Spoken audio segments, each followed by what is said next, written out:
We got some good injury news and some bad injury news to discuss here on Chicago Bears Now. My name is Harrison Graham. Welcome into the program. 2 starters left practice today.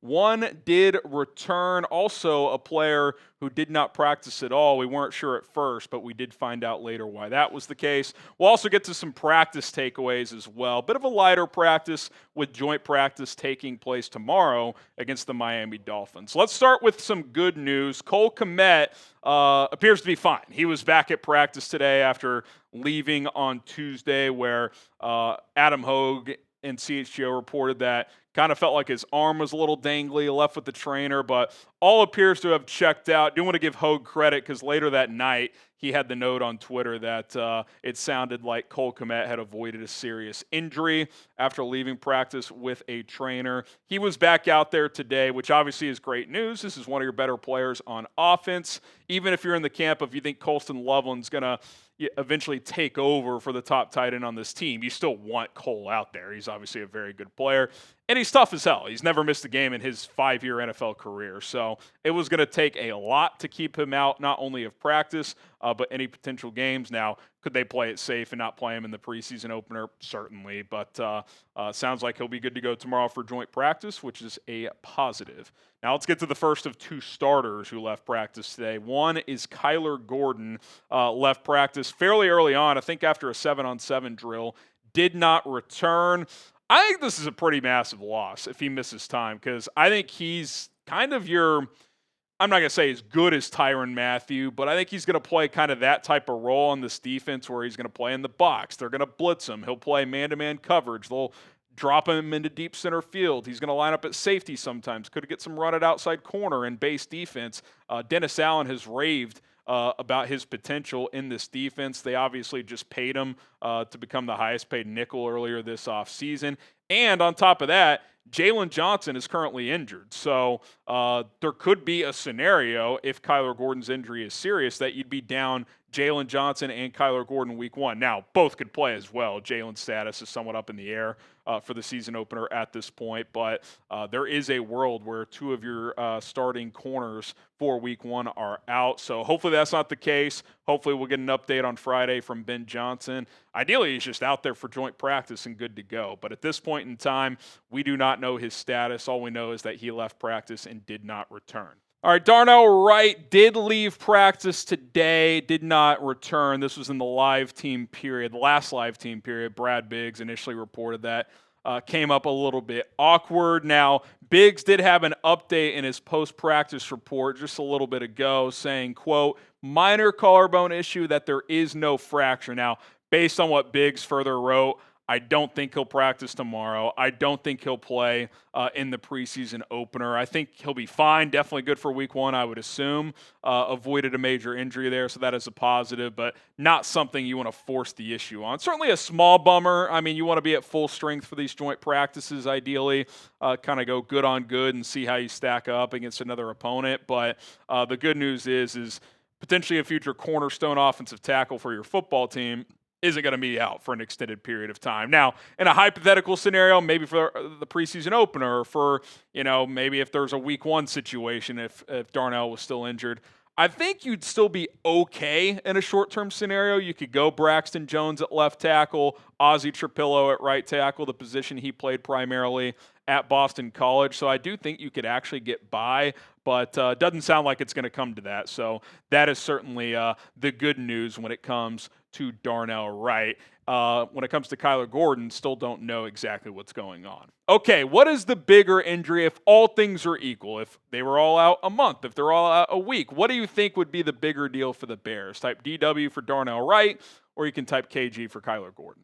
This is a great time to subscribe to Chicago Bears Now, because tomorrow there is Bears-Dolphins joint practice. We'll have a video reaction to that, so be on the lookout. And, of course, the preseason game on Sunday. If you see this thumbnail on Sunday, that is us. You are in the right place. So hit that subscribe button, turn on notifications, and lock us in for the entire 2025 season, because it really gets going this Sunday afternoon. Okay, another player who did not practice today, we didn't know why, but the team announced after practice that Roschon Johnson and Doug Kramer, not going to spend much time on Kramer, did not practice with foot injuries. And you think foot, that's kind of a vague one. Is that an ankle? Is that a low ankle sprain? Is that a bruise? I'm not sure, but obviously Roschon Johnson was in a lot of those goal line physical drills in that Tuesday practice, which was reportedly one of the most physical practices in the last several years at Bears training camp. Now, speaking about the running back position, I think you're starting to see roles be carved out a little bit. Obviously, DeAndre Swift is your starter. I think Kyle Monangai is your true backup, your second back that's, going to play just on, any down, obviously. And I think Roschon is carving out that short yardage goal line role. I mean, when they were installing short yardage packages on Tuesday, he was the primary bell cow for that, which is kind of how they used him last year at times. I think they'll do that this year with maybe a slightly expanded role.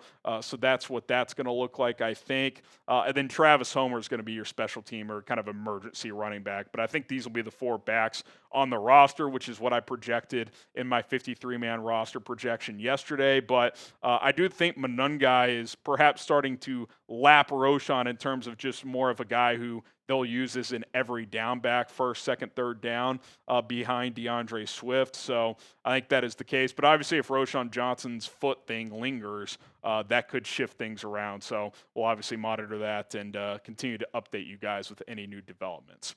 Okay, we'll get to some practice takeaways coming up here as it was a lighter day out there, just shells, shoulder pads, helmets, no live contact, live periods or anything with joint practice tomorrow. They didn't go too hard, but there were a few things to discuss from that. So let's get back to that Braxton Jones, Ozzie Trapillo discussion over at the left tackle position. They split reps today, and the one note is that Braxton actually was first up in the team periods today. That is a change up from the last several practices. I'd say, 3 out of the last 4 out of the last 5. It's been Ozzie getting the initial reps with the ones. Now, they did split throughout practice, so I don't think it's some crazy thing to take away, but I do think it could be a signal of maybe we jumped the gun on the outside looking in that Ozzie had taken a big lead in this competition, or at least a notable one. I do think this thing is back and forth still. One thing I do feel pretty confident in is I think this is down to 2 players at left tackle. Karan Amagaji was in the mix, but he did feel like a fairly distant third, and now he's been injured, has missed the last 3 or 4 practices. So I do think it's Braxton Jones and Ozzie Trapillo competing for that left tackle starting role. And like I said, with Braxton getting the initial reps at left tackle today, doesn't necessarily mean he's now in front. I think it is a signal, though, that this thing is still back and forth. I don't think any determination has been made. Will those be made in these joint practices and preseason games? Perhaps. Ben Johnson said they're going to put a lot of weight on these joint practices for all players. So big day tomorrow, huge day if you're in that left tackle competition. I think that is pretty safe to say. All right, get yourself a Caleb Williams jersey at chatsports.com/Caleb jersey. $80, 20% off for a limited time only. Take advantage of this deal. You're not going to want to miss out. Chatsports.com/Caleb jersey. Links in the comments and description of this video. Chatsports.com/Caleb jersey. Click and shop today.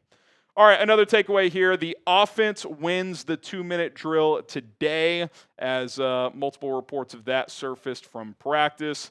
Shout out to Greg Braggs Jr., who puts good information out there for all of us who aren't at training camp. Said Caleb Williams did a nice job navigating the first team offense into field goal position in the 2-minute drill. Operations were clean, snaps were clean. Everyone got up to the line of scrimmage organized, which is most important. Caleb found Rome Odunze a couple times along with Olamide Zaccheaus. And these 2-minute drills, these situational operations, have gone pretty back and forth throughout camp. I would say early on, the defense had the edge. Then the offense had a nice few days. And recently, it's been kind of back and forth. So if you added them up throughout camp, maybe the defense has won 1 or 2 more, but the offense has won their fair share as well. And that's what a good team should look like in camp, where it's a bit of back and forth there. So good to see the offense get one back today, because I do think the defense had won the last couple 2-minute drills. And then lastly, not really a practice takeaway, but we knew Caleb would be asked about the infamous net drill that has gone viral on social media, which I haven't talked about on the show up to this point because I just think it's kind of rage bait, if I'm being completely honest. But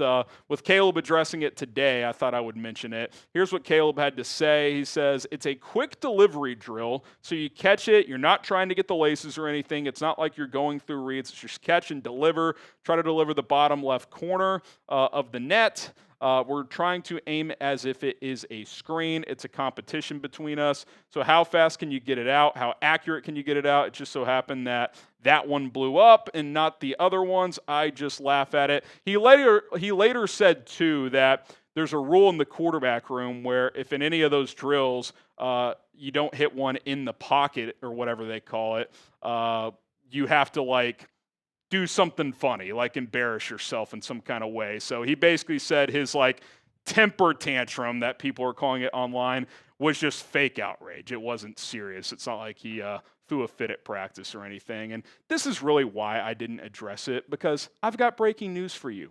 A 4-throw net drill trying to just grab the ball and throw as quick as possible, that is not going to be the difference to whether or not Caleb Williams has a good NFL career.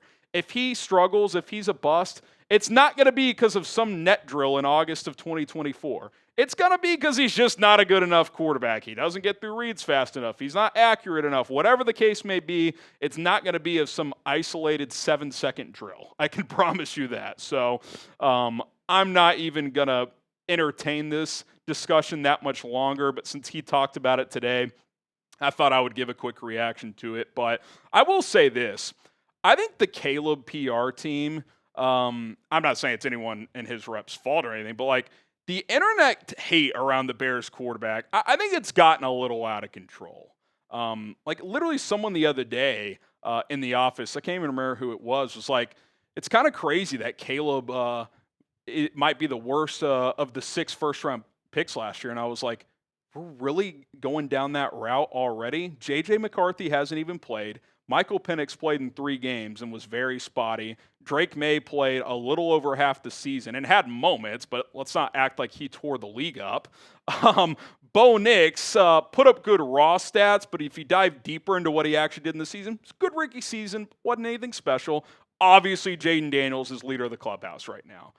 I think we've lost the plot a little bit. Can we get through another season here? We're to the point where this is one of the pitfalls of social media, I think, because everything is an overreaction, good or bad. So I just want to see it play out on the field. I think we got to give it more time, which is why reacting to a net drill is a bit ridiculous, especially when 5 minutes later they did a different net drill from 30 yards out, and he hit the target 7 times in a row, and no one wanted to talk about that one. So, yeah, I think it's all rage bait, and I guess technically I slightly fell into it today, but I am proud of myself for not discussing this 4 days ago when it happened, because I'm not going to get drawn off sides by internet trolls. At least I'm going to try not to. So that's kind of my stance on it. Okay, has the Caleb internet hate gone too far? Because I think it kind of has. Type Y for yes, type N for no. Give us your thoughts down in the comments section below on that one. Speaking of Caleb, he was asked today, hey, are you playing in the preseason game on Sunday? And he said that Ben Johnson has not informed him one way or the other yet, which I don't know if necessarily is a surprise, but the game is in 3 days. I think what's pretty obvious here, because Mike McDaniel made a comment yesterday that they're going to wait until after the joint practice to make a decision. I think Ben Johnson and Mike McDaniel talked yesterday, and I think they probably came up with a soft plan, but I think the complete plan is, hey, let's reconvene after the joint practice Friday, and let's make a mutual decision. Because typically in these joint practices, you're not going to see one team play starters and the other team not. They want to do the same thing. So I think after this joint practice, there will be some kind of decision made between the two teams, and the other team will try to mirror that. It may not be exact. Maybe one team plays starters for a drive, the other team doesn't. But you're not going to see a situation where one team plays starters for a quarter and a half and the other team does not. It's going to be pretty close to one another, I would imagine. Unfortunately, I'm guessing starters don't play, especially if tomorrow is an intense competitive practice. But we'll see. We'll find out tomorrow. They should tell us, and one way or the other, we will bring that news to you. Appreciate everybody for tuning in to today's show. My name is Harrison Graham. We'll continue to pump out content every single day, including going live for the watch party on Sunday. So be sure to subscribe and join us for that. And, of course, we'll have that practice reaction tomorrow as the Bears go up against the Dolphins. So hit that subscribe button, and we'll see you soon.